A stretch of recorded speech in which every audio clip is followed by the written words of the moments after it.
presented by Monabik Music। भेलो गामे गामे सोर कहाँ कैली छौड़ी भोर बोले केकरा संगे गेल रही नहारवा के ओर बोले केकरा संगे गेल रही नहारवा के ओर केना छौड़ा के हथौड़ा बड़ी दास भे गेलो बावन गज के लहंगा महंगा वाला नास भे गेलो बावन गज के लहंगा महंगा वाला नास भे गेलो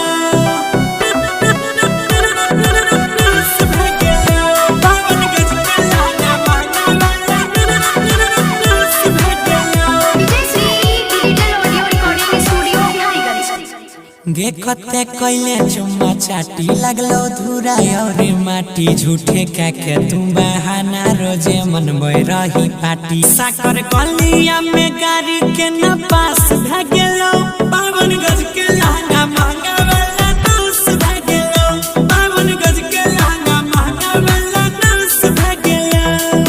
Singing by Gaurav Thakur। नास भे गेलो बावन गज के लहंगा महंगा वाला नास भे गेलो पहिले रहो कसम कस ढीला भेलो नसे नस बोले मुहावा लगाई के पियल को तोहर रस लागो तोहारो दर्द के एहसास भे गेलो बावन गज के लहंगा महंगा वाला नास भे गेलो बावन गज के लहंगा महंगा वाला नास भे गेलो